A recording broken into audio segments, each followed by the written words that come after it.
Chapter 6. This guy weighed a ton.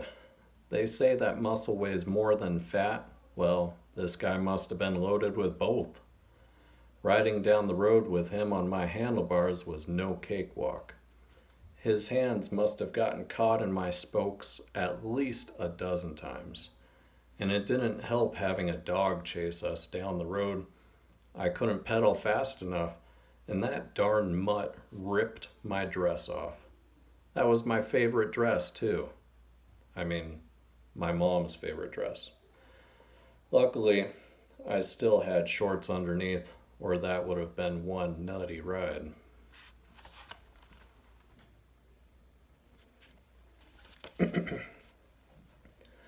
When I got home, I tried sneaking past my mom. But when you are trying to sneak in a guy who weighs a ton, it's impossible to be as graceful as a ballerina. I broke 2 vases, knocked over the upright piano, rearranged the couches, scared the cat, and forgot to close the front door. I didn't bother taking the guy down the stairs to the basement. I just let him roll down the stairs like a sack of potatoes. That's when my mom jumped up and asked what I was doing. Just like George Washington, I could not tell a lie. Not to my mom, at least. She would kill me if she later found out. So, I gave her the quick version. I told her that I needed to stop a bully at school, so I decided to make an Asian bodyguard. I went to the morgue dressed like her, and they gave me a body to experiment on, and I was going to the basement to give it life. She just looked at me and said, "Well, whatever keeps you out of trouble is fine by me." The nice thing about parents is after they raise a couple kids, they can't think straight. I'm an only child, so I guess I burned her out. I am willing to bet she won't remember this conversation at all.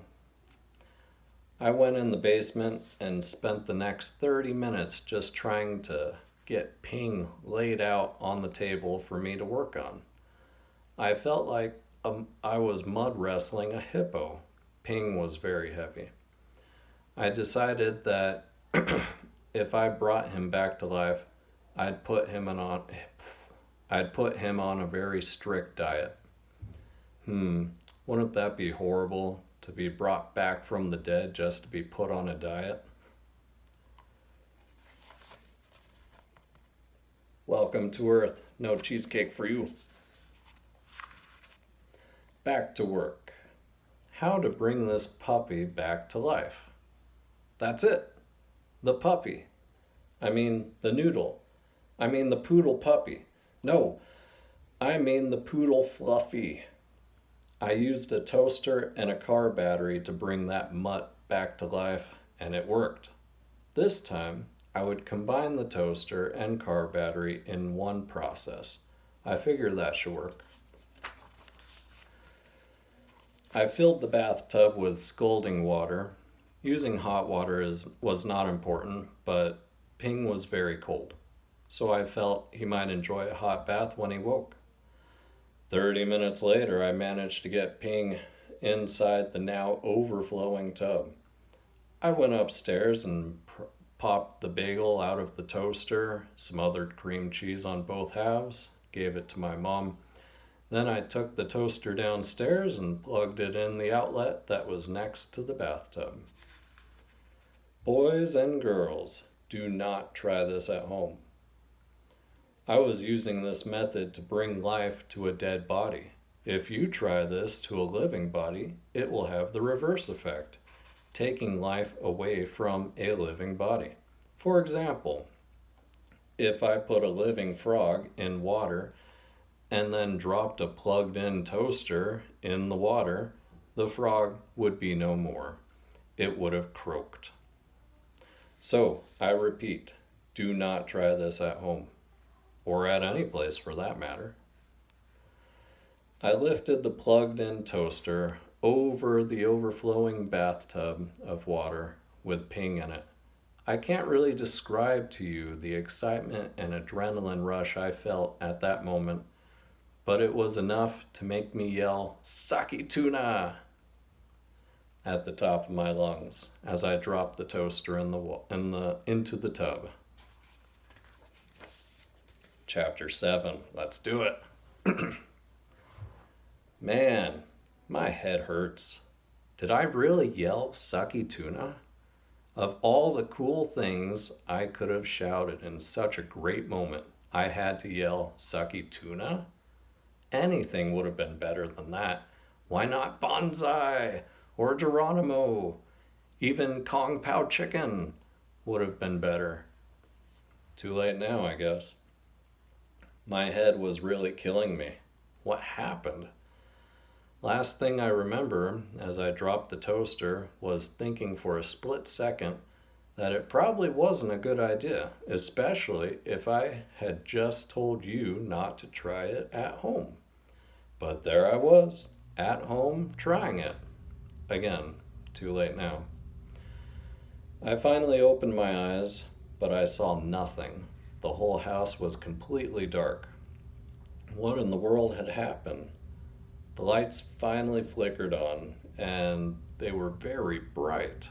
I squinted and tried to look around. Everything seemed in the wrong place.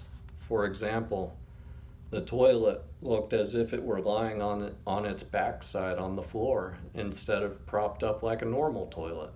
And the bathtub was standing up against the wall, but water was still dripping horizontally into the tub instead of vertically. Had I altered this world's gravitational pull by my silly experiment?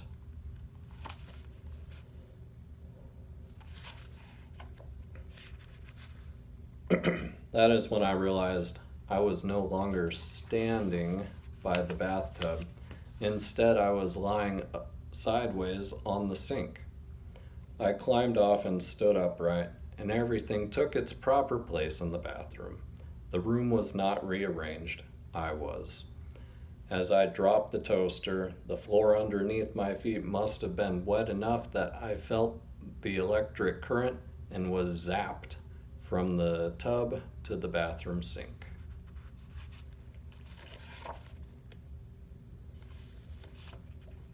My ears were ringing, but I could hear something. What was it? It sounded like the TV. I stumbled out of the room, feeling a little faint and weak in the knees. I looked around, but things were becoming blurry. My head was still pounding. My hands cupped my head as if to stop the pressure, but one side of my face felt wet. I looked at my hand. Blood. The blood looked so bright and real, nothing like what you see on TV. I could feel my body going into shock. Whenever I see someone's blood, I always feel a little woozy, but this was definitely my blood. I looked around for my mom, and that's when I saw a big, white, blurry blob sitting in front of the TV. I tried to make out what this big white object was, but I couldn't because everything went white and I felt my body crash to the ground. Chapter 8, next time.